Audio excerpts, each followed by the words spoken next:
we're going to dive into why financial reporting matters, why foundations ask for all of these numbers, for all of these different attachments as part of a grant application. And the big reason from us is that quality financial reporting reflects positively on your organization, both to potential funders. So here at the Community Foundation, we have a pool of 100 plus community members who are looking at applications and making decisions, as well as other stakeholders. You know, if you're looking at a potential partnership, having good financial reporting can tell them what kind of organization you are if you're taking this sort of work seriously. And it does more than just present numbers. It tells the story behind the numbers. And it lays it out in a way that's pretty standard, is pretty clear, and is, in a best case scenario, pretty concise. And also from a foundation perspective, what we're looking for isn't necessarily the biggest numbers. If a lot of people in my conversations with them ask, well, we only have a budget of $500. We're only planning to spend $1,000 this year. That's fine. What we're looking for in these documents is that you've thought about what you're doing, and that these documents, these financial reports, communicate what you want to do and how you plan to do it. They are a guiding document for your organization's priorities. There's the saying that budgets are moral documents, and that is 100% true. You're going to spend money on the things that are important to you. And by laying out how your organization's money is allocated, you can tell funders what's important to you, and it can help you make sure that what you're doing matches up with that mission. On your end of things, they can really help you make financial decisions, especially when it comes to timing the cash in and cash out of your organization. They can help you keep track of big expenses and help you sort of plan throughout the year.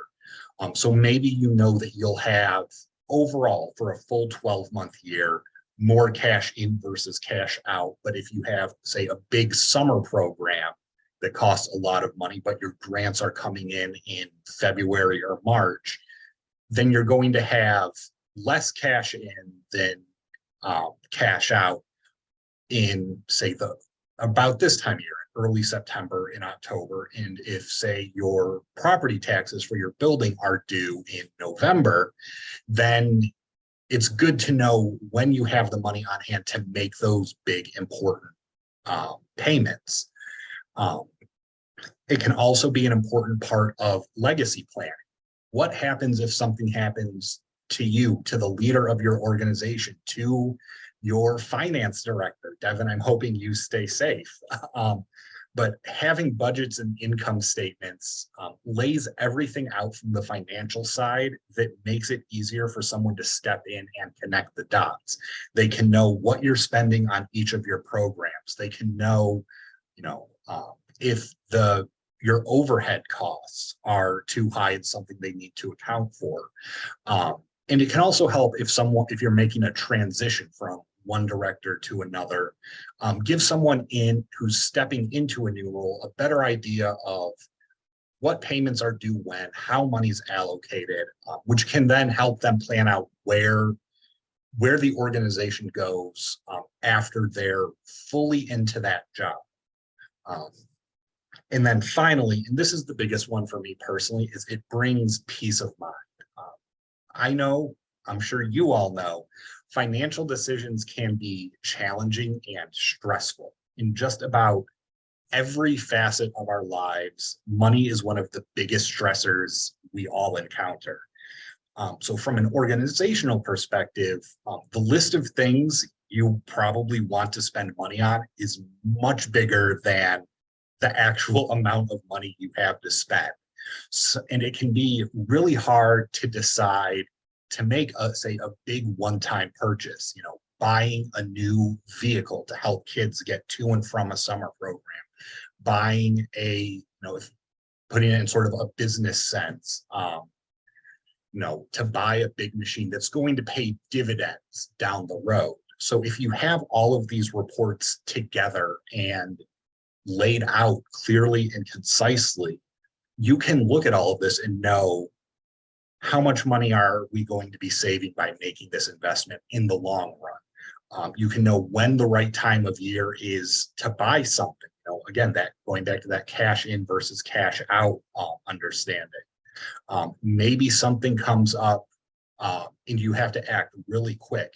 By having a proper financial report in place, you have all of this information at your fingertips that's going to help you decide whether or not something is within the realm of possibility and understanding how it's going to affect your organization going forward. So with all of that said, I hope that was all helpful. I'm going to pass everything over to Devin now, who's going to walk you through what these financial documents are. Thank you, Josh. I thought that was very wonderful. So that was all very important context, and so don't check out on me. I know we're about to dig into actual financial statements, and this is the point where usually when I'm talking to people, people start to glaze over just a little bit. But my goal here is, and our goal here is to just demystify these things. There's a lot of reasons why a lot of us hear about an income statement or these financial terms and immediately want to kind of shut down or back away slowly from the conversation. And a lot of that is the terminology is confusing. There's a lot of words used for the same statements, the same concepts, but basically we're going to present and reduce things down to the lowest common denominator. We're going to talk about 3 types of financial statements. The first 2 are actual based financial statements. They're going to report their actual historic information for an organization. And then the final one is a projected statement. So the first 2, which are actuals, is the income statement. And then we're going to briefly touch upon a balance sheet. And then we're going to talk about budgets, everyone's favorite, which, don't worry, they all make sense tied together. And essentially all financial statements are a business norm, an agreed upon format for presenting certain kinds of financial information. And so we're going to go through the basic elements that are common to all of these types of financial statements and show you a simplified example, which would hopefully make more sense to you when you see it in this tangible format. But please stop me if I'm not making sense, or I go ahead and ask in the chat, as Josh was saying here, and if needed, he'll flag me down and we'll dig into more detail. Anyway, so without further ado, first I'm going to give you an overview of all 3 of those statements. So we're starting with the income statement. The income statement you may have heard called many different things. Again, it can be confusing, but you may have heard it called the statement of activities, statement of income and expense sheet, even a budget report, profit and loss statement. And basically, this is going to summarize your actual revenues and expenses that incurred during a specific period of time. And that period of time can be whatever you define it to be that meets your purposes. And you may be asked to present an income statement for different periods of time, depending on the grant application. And then the second statement we're going to talk about is the balance sheet. You may have heard this called a statement of financial position or a statement of financial condition. Balance sheet is the most common. And for nonprofits, this will summarize your organization's assets, what it owns, and liabilities, what it owes, as of just one point in time, one specific date. So it's kind of a snapshot of your financial health on that date. Now, when viewed together, these 2 statements present a lot more information than when viewed in isolation. There's a reason why they are standard. It's standard practice for any organization to have both an income statement and a balance sheet. It just gives a much fuller picture of your organization's financial health and where it stands. And for example, say you've got a lot of heavy losses shown on an income statement for the years when COVID was present, because operations were shut down, fundraisers weren't happening, you didn't have any income coming in for that period of time. Your income statement in that situation would look pretty dire.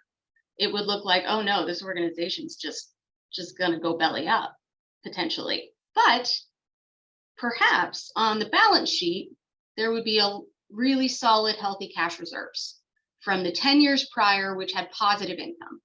In which case, the full story is, well, they had a rough year, but they, were really managing their finances well for the 10 years prior. And as long as things turn around, they'll be fine. Everything will be okay. We can explain why this difficult year happened, and we expect some normalization going forward. Everything's okay. And on the flip side, if we didn't have the income statement and we only looked at the balance sheet with those really healthy cash reserves, we wouldn't understand the financial impact that had happened that would, give some pause. And maybe it's an indicator that we need to change it might impact the budget decisions that happen for the next year coming. We wouldn't have the full picture of what was going on with the organization. So hopefully that makes sense. And then the final thing that we were going to talk about are budgets. Well, your budget is basically projected information, and that is called many different things as well. And it's basically a projected income statement, as we'll find. So once you learn your income statement, you're also pretty much learning the key elements of a budget, which is nice. So without further ado, let's get into an actual example income statement. So Josh is going to present this imaginary community theater's financials that we put together. Thank you, Josh. And this is their income statement. And I'm just going to go through it here with you. And I'd like to point out the major elements at play, which are common to all income statements. All right, so at the very top, we've defined our period of time. So I pointed that out earlier. All income statements are reporting activities over a specified period of time. So we see that this is for the entire calendar year of 2021. And we're calling it a statement of activities. It is, so again, you see the different terms. Statement of activities, by the way, is sort of the nonprofit sector's version of income statement. But again, the terms are used interchangeably. So at the very top, that's where you say what you're defining for the time period, your organization. And so that just gives the reader an indication of, okay, what are we talking about here? Who, what, when, all of that. Then the income statement activities are broken out into two sections. The top section is all about revenue. The revenue section there, it's sort of like this magical wonderland where we only have money coming in. So it's, you report anything that would be coming in financially. It could be proceeds from ticket sales here, ads and concession stands, tuition for the theater camp. For your organization, it will be different things. It can be contributions, donations. It can be grant money coming in, and all those sorts of things. And then in the section below the revenue section, after you total up all of your income coming in for that period, we have the terrible world of expenses, where we only have money going out. It's this purgatory Hades, where we have to report every single thing that is just money flowing out of your organization. And what I find to be most useful to help tell the story of your organization and what's happening, both for reporting, say, in a grant application, and also internal reporting so that you can see what's going on. In general, when you're classifying your types of revenues versus expenses, to the extent possible, it makes sense to categorize them in the same way. So the perfect example that I've got shown up here is theater production for this organization. They have income for their theater productions and they have expenses for their theater productions. So they were smart and they reported those line items separately. So I see that we've got total theater production income of $27,000 and total theater production expenses of $18,200. So I can see that in 2021, they made money on their theater productions overall. And I can, at a glance, tell approximately how much. And that's very helpful information. If I had just lumped all of the expenses and revenues together, it would be way less meaningful. So I hope that makes sense. Now, you can't do that with everything. For example, the other expenses down, rent, utilities, and all the other things that are happening, those don't really pertain directly. You know, we incur utilities expenses when we put on a theater production, but it's, you know, we also incur utilities for anytime the building is used. So it's hard to allocate that directly, if that makes sense. And then the other thing I wanted to point out about what's happening this year is you'll see these flooded basement notes.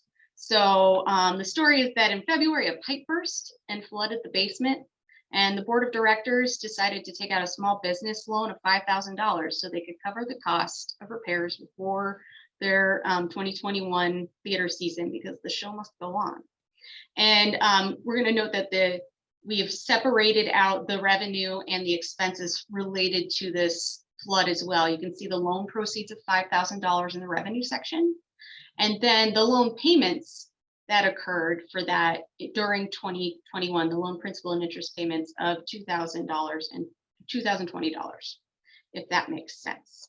And then the final element at play here on your income statement is you take your total revenues from the top section and you subtract from that your total expenses from the bottom section, and you get your total change in net assets or total income loss. Those two terms are interchangeable. So in 2021, our Imaginary Community Theater had a net income, a positive $1,000 for the year. And if their expenses had been higher, they would have had that $1,000 would be in brackets or have a negative number next to it. They would have a net loss. So I'm just going to do a quick check in here. Does anybody have questions on what I've talked about so far? Have I lost you? We're good. All right. So now we're going to present this same information, but broken out by month. So it's going to look a lot hairier. Basically, this next slide, you're going to see this same income statement, but there's going to be a separate column for every month. Yes, and it looks hairy. And the first thing I want to make very clear is the Community Foundation would never ask you for this level of detail as part of your grant application. We're showing you this, however, because we also want to empower you for your internal financial reporting. And if you can pull this off, you will find that this really does help you with all of those things that Josh was talking about, the peace of mind, the legacy planning, the making financial decisions on the fly. When you break it down into a little bit more detail so that you can see the timing of everything, we wanted to demonstrate just how useful that could be. So essentially, in the last slide, all that you saw in terms of numbers was that final column off to the right, that 2021 column. Those numbers are all the same as what was reported before. But those numbers are the sum of the 12 months in the preceding columns. And you can see that there at the bottom, your total change in net assets. At the very bottom there, notice that most months they were losing money. We've got the brackets going on, and that's an accounting convention for a negative number. Only in July, actually, July and November, did they have positive numbers. And we can see when we go to the revenue section that it's due to their theater production income, because they're not putting on a play every single month. And so they don't have ticket revenue coming in every single month. They've got, it looks like 4 events that happen, 4 ticketed events, we'll say, and those are probably theater productions. Yeah, well, I guess I called it that, yes. So then you can see that's when the money comes in and gives them a hope and a prayer to have positive income for a bit. So they have to plan their expenses around that. And then you can see in March where they got those loan proceeds in for the flooded basement, which they would have needed to do just to put on their theater productions, which started in May. And then you can see that they almost instantly spent all of that on the flooded basement repairs. And then also had their first interest and loan payment on it. And then you can see the loan payments going out starting in March all the way through the end of the year. And you can see that their utilities do what you would expect as well, with a little bit of movement as time goes on and with more use in the theater. So you can kind of read this information and get like a seasonal take of your financial in and out, if that makes sense. So I don't mean to belabor that point, but it can be extremely helpful. And then it's nice to have this just like one page at a glance sort of summary that tells a story of your organization. So does anybody have any questions on that? Does that make sense? All right, so we're going to move on to the balance sheet, and I'm going to show you, we're only briefly going to touch upon this. So this is our balance sheet for an imaginary community theater. And the reason we're not going to spend as much time on the balance sheet because most organizations report on what's called a cash basis of accounting. And so the most important thing that you will have for a small nonprofit on your balance sheet is basically your cash reserves as of the balance sheet date. But I'm going to review the elements because, again, it is important to understand how this information is useful for you. And I want you to feel comfortable with these basic concepts.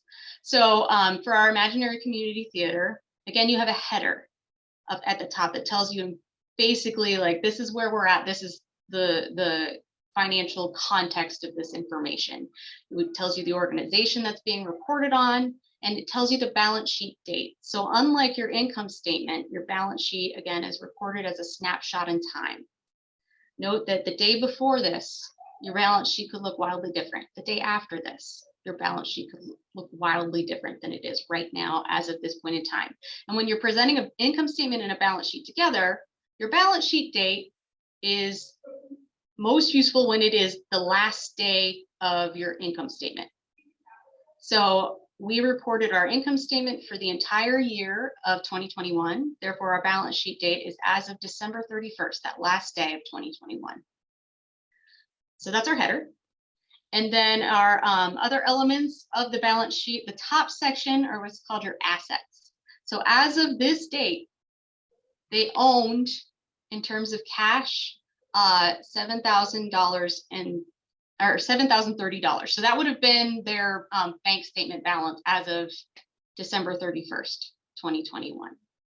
The liabilities section is next, and this records liabilities for future payments, things that you owe. And in this case, the traditional example is debt.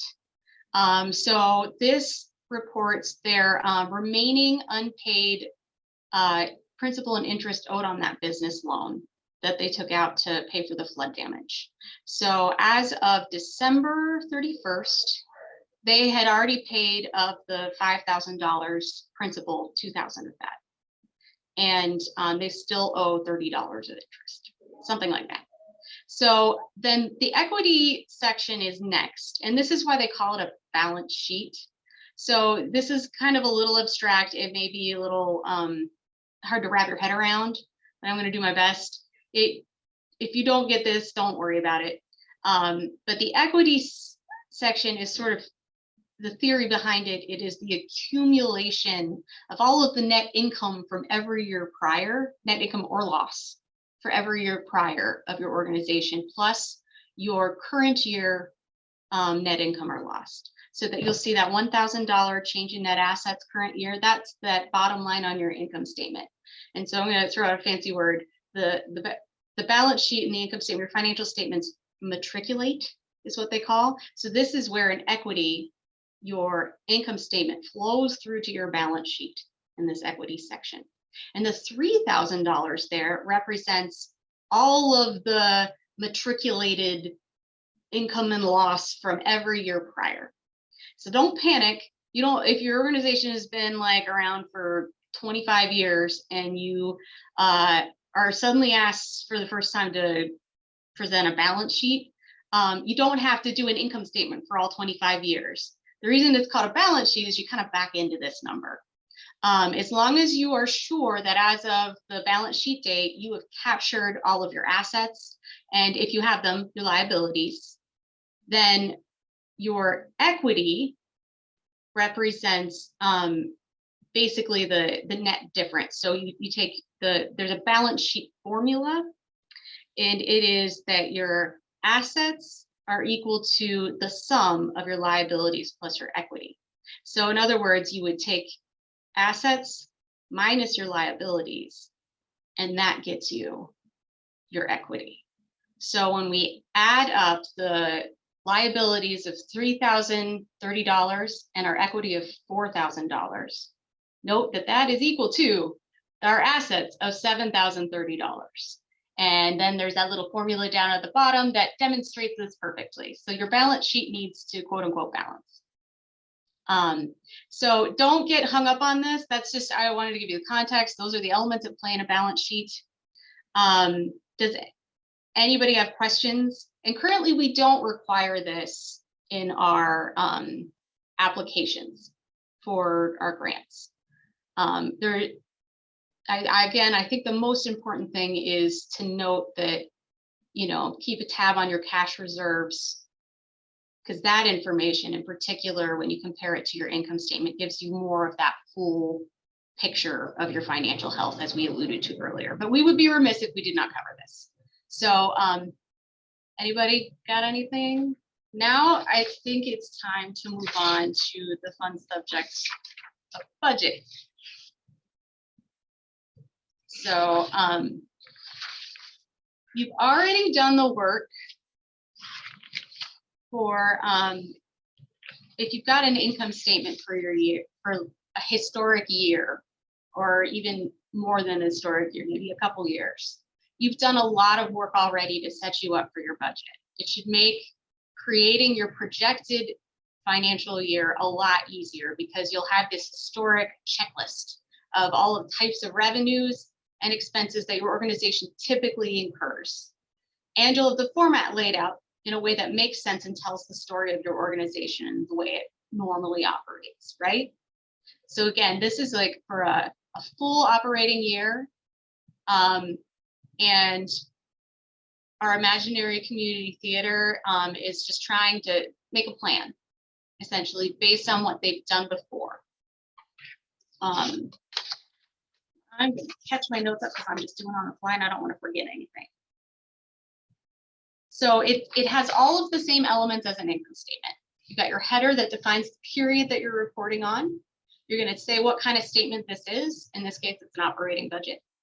And it reports the organization.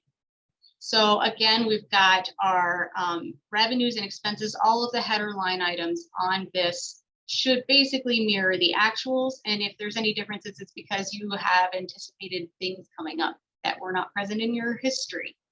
So in this case, we're applying for a community foundation grant in the revenue. And it is a good idea, by the way, for your own internal purposes and for when you're presenting these things. It's okay to say, well, we're anticipating, you know, we're applying for some grants, but I would, if you're applying for more than one grant, have a different line for anything that has been definitely awarded versus grants for which you're applying. So perhaps this imaginary community theater is presenting these financials in their application. So they're budgeting for the $5,000 grant that they're applying for. That's why it's called applied in those parentheses. So the funder knows, well, this is what would happen if they get the money. And we can also see what would happen if they wouldn't get the money, right? That tells a pretty effective story. Look at the bottom line there. They are projecting to have a little under $2,000 of income if they get a $5,000 grant. So obviously if they don't, they're not gonna make it. So let me review my notes again over here. Sorry, I'm not very coordinated. Activities. I think that I printed out. Oh, here it is. So sorry. I had some good notes over here. I wanted to make sure I didn't lose track of. All right, so they used their 2021 income statement as a starting point to create their 2022 budget, and they estimated what they thought their finances would look like in 2022. And note that they anticipate that their rent and utilities are going to increase by almost $3,000 because of rising prices, which we've all experienced. That was a good thing to bear in mind. So if you anticipate your bills going up for some reason, make sure you're critically assessing those things as you're creating your budget. Don't rely on it to be the same. Otherwise, you're not going to be able to plan. Their loan payments will be higher in 2022 because the loan payments started in March prior year, so it started, partway through the year. And they only paid 10 months that year versus all full 12 months during 2022.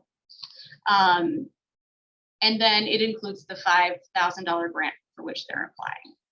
So I think this is and I think I saw a comment saying that many people, somebody's budget is a lot more detailed. We intentionally made this very, very simple because we didn't want to get too into the weeds here. These are just simplified elements. Your budgets probably will be a lot more detailed than this. But it does do a good job of capturing the sorts of things that you might need to look out for. So yeah, and then we're, again, a budget similar to the income statement will give you a lot more information if you plot it out on a monthly basis so you can capture the timing of these things. So we're going to show you what that looked like for this organization too. And it looks just like that monthly income statement, only you can see where the rising prices happened and exactly see where your information is coming into play. So again, I wanted to emphasize that this is not something that we would require on our grant application. Not at all. The prior page is more what we would be looking for. And again, it just like the prior example with the income statement, that 2022 column at the far right, those numbers match what was on that last slide that we talked about. And those numbers are the sum of all the columns prior to that, if that makes sense. And somebody had a question over here. When applying for a grant, does it depend on the foundation or just how in depth they want the budget to be? Yeah, I can answer that one. Yeah, that's probably a Josh question. So this is just speaking for the community foundation. We're okay with that sort of simplified budget that lays out, if you have a summer program, if you lay out, this is the cost, what we're paying for counselors, for supplies, to rent a space, just those basic things similar to what we've had with the Imaginary Community Theater. We're okay with just that sort of real simple, whatever it takes to get your point across sort of budget. I would assume foundations that are out there that want a real detailed look. So that's another reason why keeping good financial reporting is important, because it's easier to trim down a document than it is to add to it. So just to sort of summarize that is the there may be situations where a simple budget is okay, but there may also be situations where someone wants that real detailed budget that's broken down into every conceivable expense and revenue. And I will backtrack just slightly to the other revenue section in here that lists where the community foundation grant has been applied for. As part of our application, we ask for other funding sources that you've applied to. So we would like that whole list of, if you've applied to the Wien Foundation, to the Youngstown Foundation, if there are, say you're competing for federal dollars, any federal grants, anything else you've applied for should be part of that budget, and then tell us whether it's been received already or if you've just applied for it. Right. At the end of the day, for your internal purposes, these financial documents should empower you and help you make your decision making, or help you make your decisions, and also be geared to telling a concise, compelling story of your organization when you present it externally, but you're still going to need to have the behind the scenes enough to answer questions and to be able to go into more detail about that. So as Josh said, it is a best practice to have a fairly robust grip at a detailed level of everything that goes into these totals shown here. But it tells a compelling story if you can summarize it enough that someone who is not familiar with your organization can pick out the patterns. Again, those categories like theater production, if you're a theater. It was a good example because it's tangible. We can all imagine what that's like. And for your organization, it may not be as obvious, but you figure out what makes the most sense and is likely to get the information across concisely, and make it clear the sorts of work that you do and what the cash inflows and outflows of that look like. So I hope that helps. In this case, what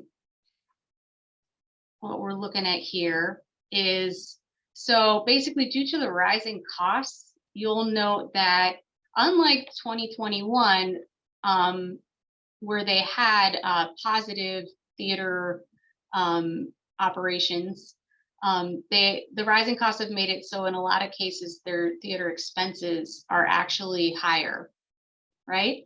So they have to account for that. And so because they did this budget, they would have been able to say, most years we're going to get by the skin of our teeth, but in order to pull off, unless we want to, we got to change something, or this is no longer a sustainable model. I mean, we're a nonprofit and our mission is theater. We should still put on a full season of theater shows, but we're going to have to do something, right? So it's not great news if they would have laid out their budget, but they would have found out before this happened that they might have some cash flow issues. And that is probably what prompted them to apply for this $5,000 grant, which was an opportunity, and they would get that grant funding in April. So it would have been like a first quarter grant, say. And that would have sustained them through their theater season if that grant was awarded. So this is just to illustrate how, if you really do a good job and you're honest with yourself and try to get a complete picture with your budget and looking forward for a full year, it can really help inform your decisions and give you time to situate yourself and to navigate any rougher financial waters that may be coming your way, if that makes sense. And then the other thing that I always tell people is we can start wringing our hands a bit with like, well, what if I'm wrong? And there's always going to be things that come up that you don't anticipate. And we can only do so much. Just do a good faith effort. The only thing that we know about a budget is that it's going to be wrong. It will 100% of the time. There's maybe a slight chance that it will be spot on. You're doing a reasonable good faith effort. You know, don't sandbag it too much and just overestimate all your expenses, because that's not meaningful information either. But by the same token, don't be too optimistic. You know, it's you know, if don't necessarily go based on the best case scenario at all times either. So, you know, your organization, you know how things tend to go, and you'd be surprised if you actually take the time to lay out these things and to project your expenses and revenues. It can be a very confidence building exercise. I did this actually with my mom, who runs a theater organization. And after we put it all together, she was like, oh, I do know what I'm doing. And I was like, yeah, you do. You really do. And once it was all laid out for there, she really did just give this sigh of, oh, it's okay. Yeah. And it really helped her feel reassured about what was coming down the pike.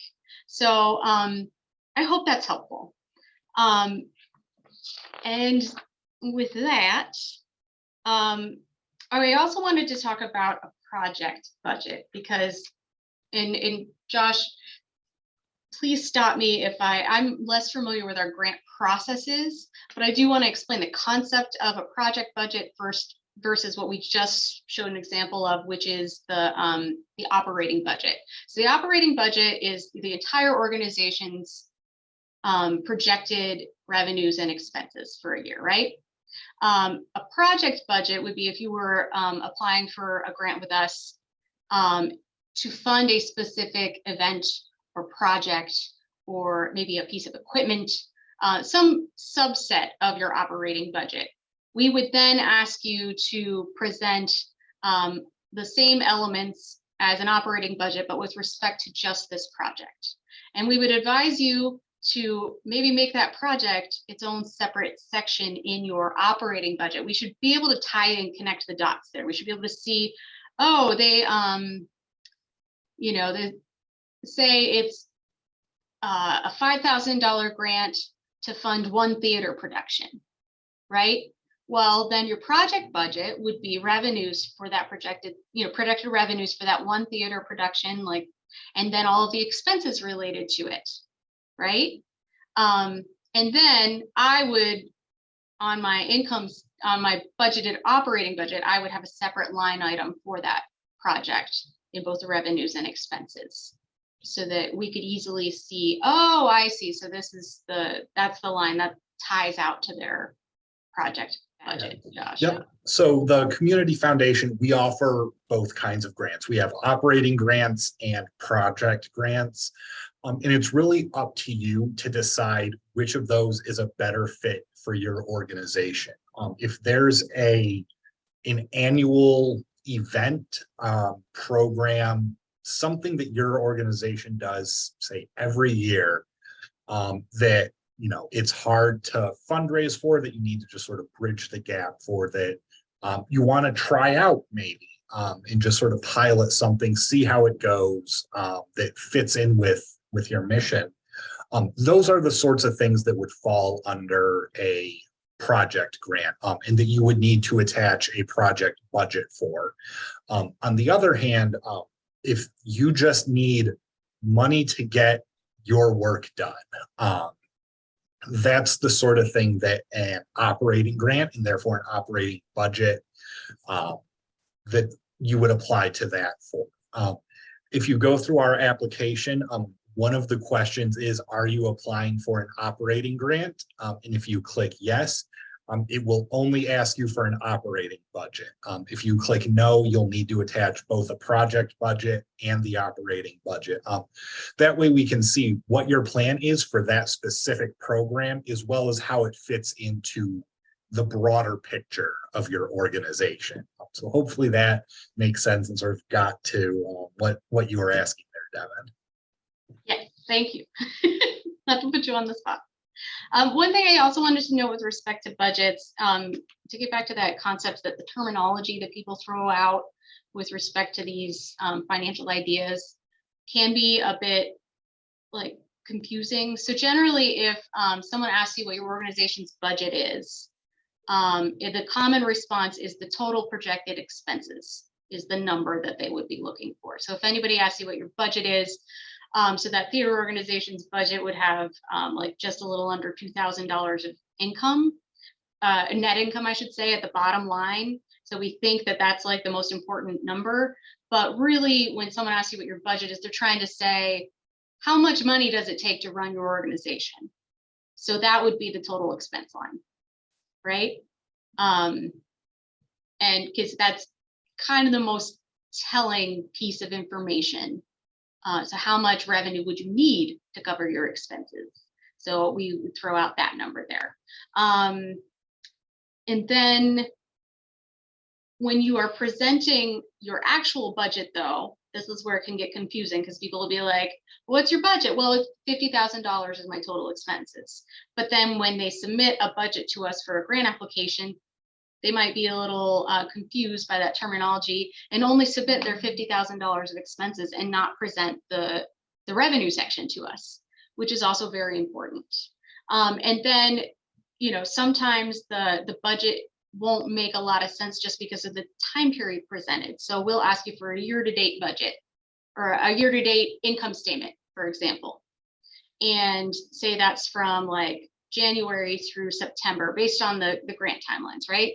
So say that you've got a big fundraiser that happens in the last quarter of the year every year.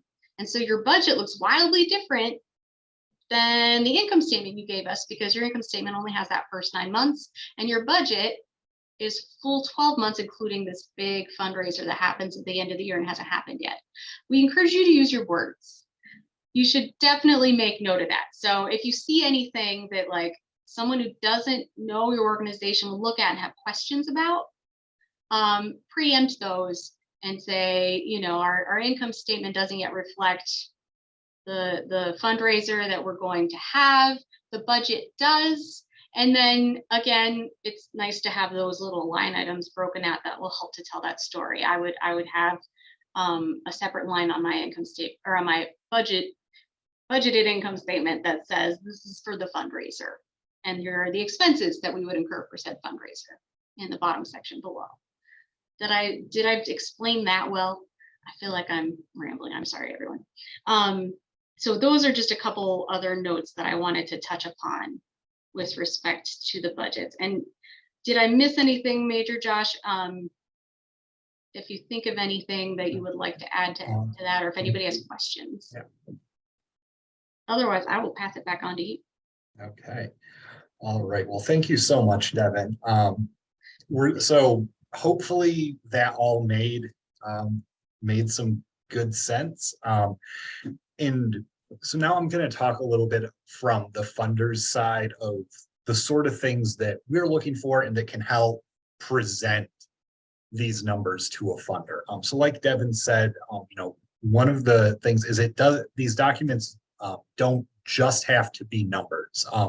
If something looks odd, if it looks off, if, you know, things just happen to time up a certain way, it's okay to put an asterisk in there and down at the bottom say, here's what's going on. Numbers are only part of a story. And sometimes you need more of that explanation. So like I said, it can be a real simple, just an asterisk at the end of a number, at the end of a line item, and then down at the bottom explaining, here's what's going on.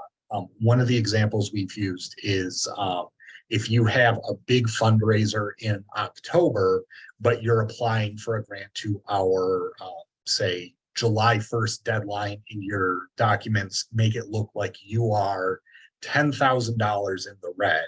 Put an asterisk in there and say, we know how it looks right now, but toward the end of the year, we're going to be bringing in $10,000 from this fundraiser. That can answer a lot of questions. On a budget, one of the things we see pretty frequently is just the expenses. Well, that's the number we're looking for when we ask what your organization's budget is. You also need to include some income on that. Tell us how you plan to cover those expenses. So that can be anything from donations that you receive from your supporters. It can be money you raise through a fundraising gala. It can be grants from the community foundation. And we know that all of this is a projection, but we want to see that you have a plan to pay for what you want to do. An organization with zero income, that sets off some red flags for us. So always include in that budget, even though it's an estimate, how you plan to afford what you want to do. Sorry, I'm looking at my notes here. One of the things to also keep in mind with a budget is no numbers are too big or too small. If you're working mostly with volunteers and mostly with donated supplies, and say, maybe you spend just a couple $100s a year, that's fine to include, and then make a note that you're using volunteers, that your supporters have donated 20 shovels for this year's project. If you're sort of jumping up and ready to take a move from being a mostly volunteer organization to hiring a couple of employees, and factor that into your budget and make that explanation. Here, what else?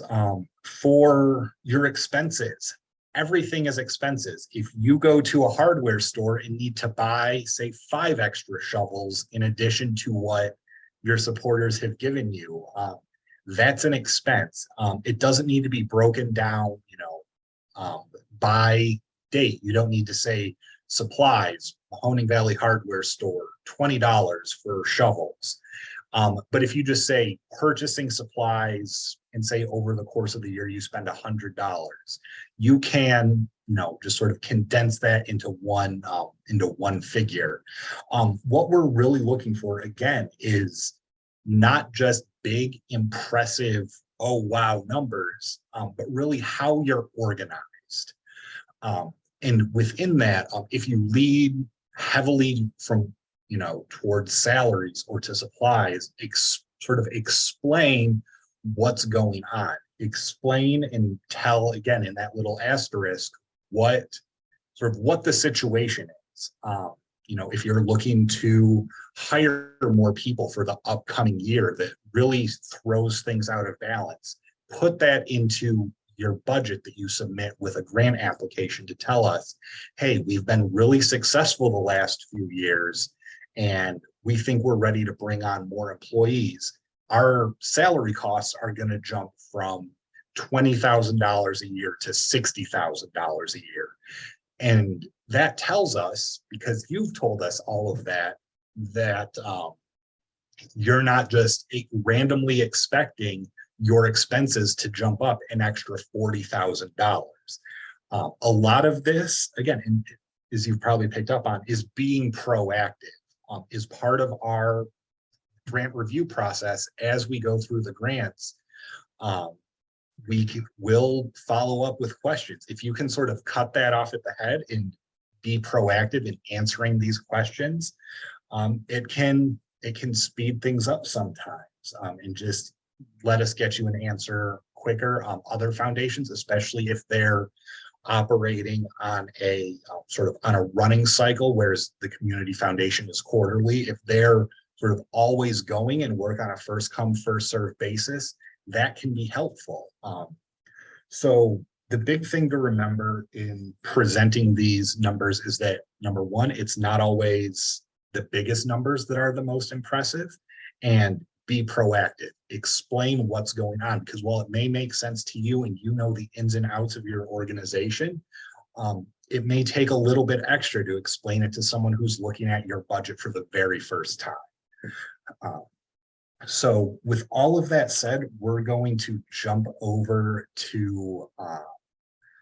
back to PowerPoint real quick and go into sort of an example. And when we did this in person, this was a little bit of an activity, but since we're all virtual today, from the comfort of our office, homes, or wherever we may be, we're just going to sort of walk you through this example. So this is for a very simple example. It's not meant to be as detailed as what your budget will be, but it's meant to just sort of drive home those real basic points. So we have this fictional nonprofit called Making a Difference that needs to get an income statement together to show the first 3 quarters of their year from January to September, and then use that to prepare an annual budget for the next full year. So for the income statement, you can see that there are 3 sources of revenue. They have a $100 donation, a $1,000 grant, and $3,000 that they've received from an event sponsor to put on their programming.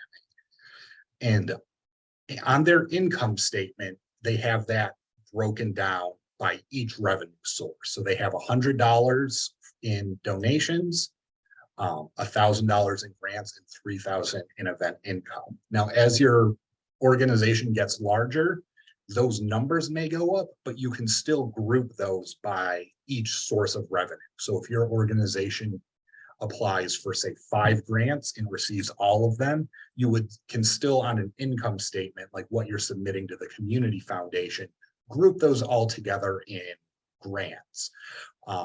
Same with donations, same with event income. That can sort of all be grouped together to sort of keep things simple.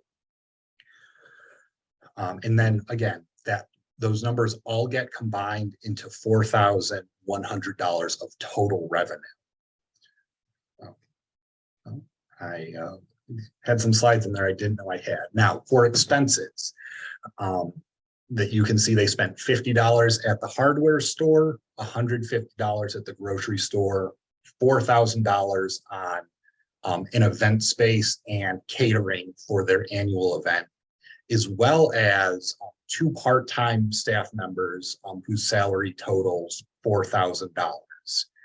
On their expenses, just like we did with the income, everything gets connected to basically to each's line item. So you don't need to break, say, employee number 1, $2,000, employee number 2, $2,000. You can group those numbers together to sort of tell a simpler story rather than every minute detail being laid out individually. As things make sense to combine in your income statement, go ahead and do so, as long as it makes sense to do that. You don't want to have just your total expenses all combined, because then one person reviewing your grant may assume that your expenses are $8,200 that's all being spent on salaries. Someone may assume that each of those 4 items are being split evenly. So go into sort of general categorizations of how you're spending your money and how you're receiving your money. And that's, again, the payroll, each of these different kinds of expenses. And then this all gets combined together.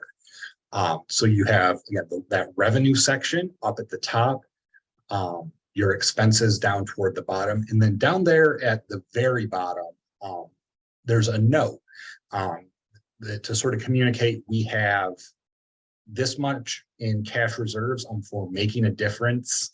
It is $15,000 in cash reserves that will get them through their October fundraiser that's going to bring in some extra money. And that's important to note because their net income for those 3 quarters is negative $4,100.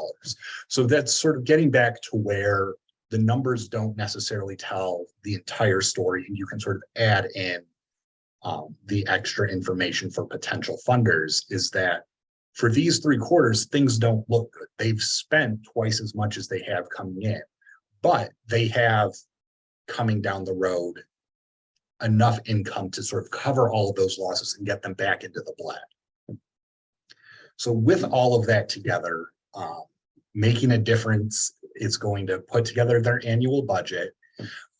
They plan to solicit more donations in the following year, so that number is going to increase from the $100 they had to $1,000. They also applied for a larger grant this year, so 2,500 instead of 1,000. And the annual fundraiser is going to bring in the same amount of money as it did the previous year. And this is where, you know, some of that projection comes in. As you sort of look at the end of your year, you may say, okay, donations were low, we need to do more on that front, and sort of guesstimate what your amounts you're bringing in are going to fluctuate. They're not going to be the same from year to year. And that's really what we're looking for, is how do you plan to grow? How do you plan to cover your expenses? So we go from $100 in donations to $1,000, $1,000 in grants to 2,500. And then you know, sort of, if you've held, say, that annual fundraiser, and it's usually about $7,000, you can just sort of keep that number there. There's no reason to expect that that's going to swing wildly from year to year. And then on the expense side, you can see that Making a Difference is planning on adding another part-time employee that's going to increase their salary costs. They plan to expand their programming. That's going to mean they need to spend more money on supplies and on meals. So because they're doubling the size of their program, doubling the number of kids that they're helping, they can just generally assume that the costs for that program are also going to double. You don't need to break it down into necessarily a per child amount, but knowing, you know, sort of where you were at one year and how it's going to grow, you can just sort of do the rough math. It doesn't need to be an exact number of, we spend, say, $20.76 per student. We're going to add 5, you know, it doesn't need to be incredibly detailed. Just have a general idea of how that number is going to increase. And then finally, you can see Making a Difference was lucky enough to find a cheaper event space that brings those event spaces down. And they end up with total expenses of $10,400. So with all of that combined, you can see, again, it's laid out the same way as that income statement, but with these projections for how the next year is going to go. And then down at the bottom, they explain why salaries were $4,000 last year and $7,000 this year. They explain why the supplies and meals for their summer programs have gone up. Something like, we found a cheaper event hall, that doesn't really need to come across. You can if you want. But really, the best information to communicate is that you really want to share information about how your organization is growing. And I see in the chat here that Jerry, you've commented that foundations are hesitant to give money for staff. That is the case. We've also heard that. Our stance here at the Community Foundation is that it takes people to run programs. It takes people to run an organization. If you receive a grant from us, whether it's for an operating budget, for a program budget, that money can be used to support paying staff. We know that people's time is valuable. So, you know, we don't fall into that category of putting restrictions on saying our grant cannot be used. We don't like to do that. But Jerry is absolutely right. There are a lot of foundations out there that are still sort of that mindset that they only want to support the supplies, the production of a program, and not necessarily paying the staff for that. So that's a very good point, Jerry. Thanks for bringing that up.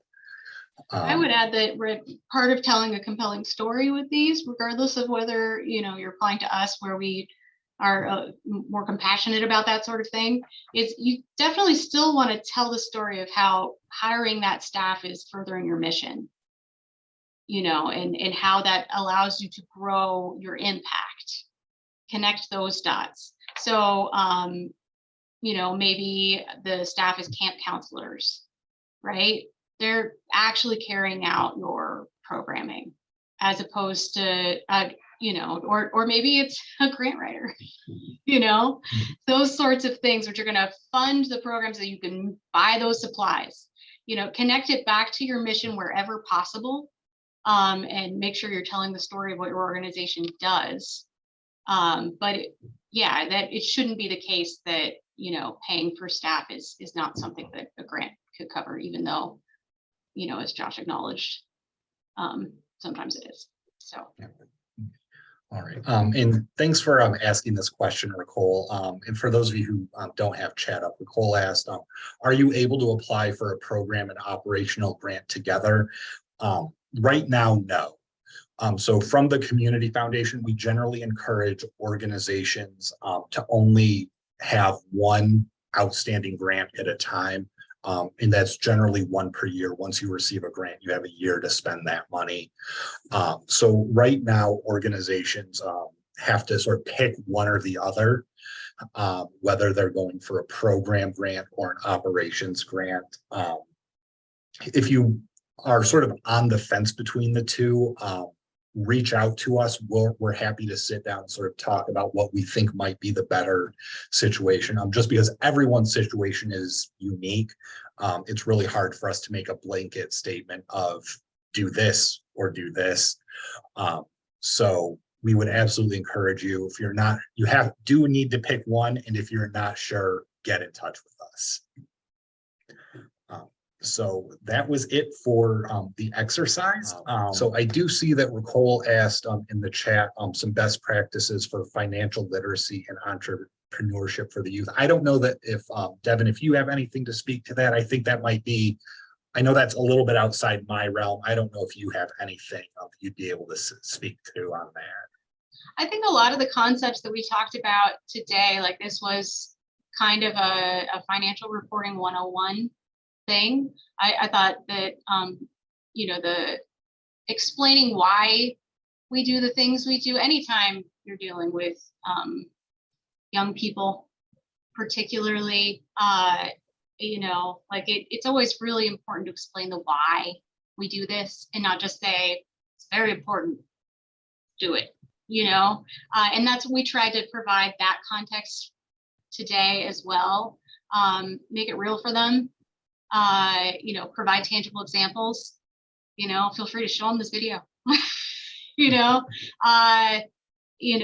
a nonprofit or a for-profit standpoint, if you're talking about entrepreneurship, all of these concepts are true.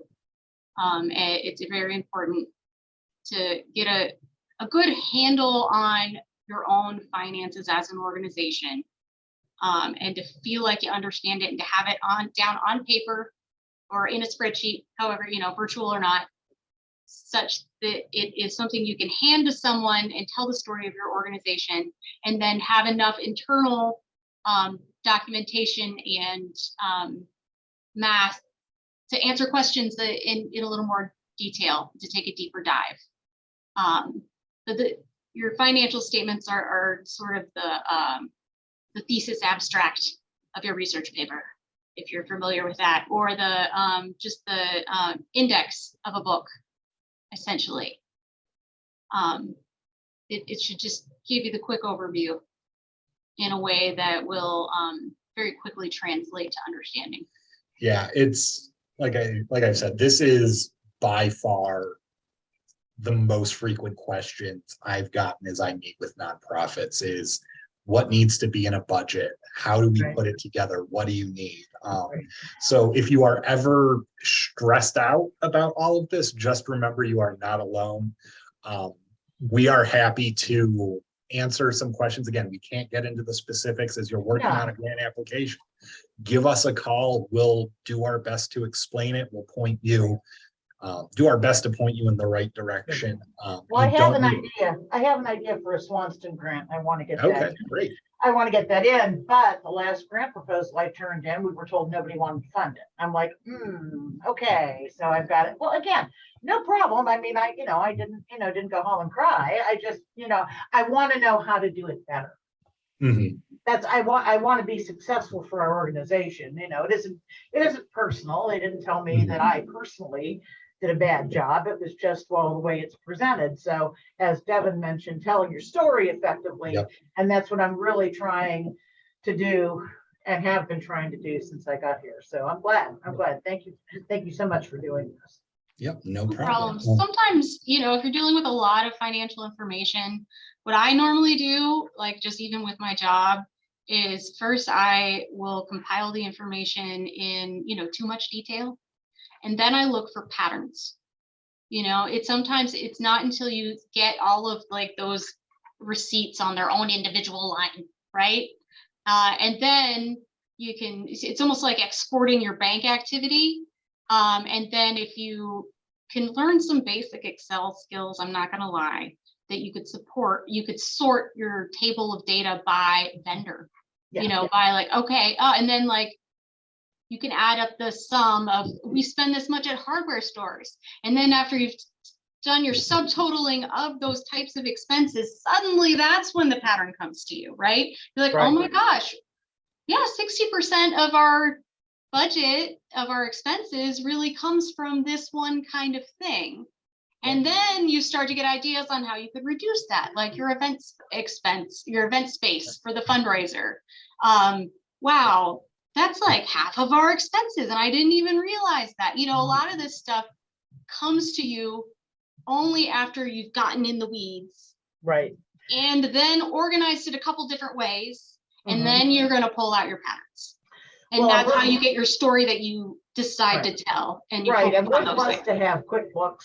So those reports help me a great deal, but yeah, I just have to take the information and report them a little better.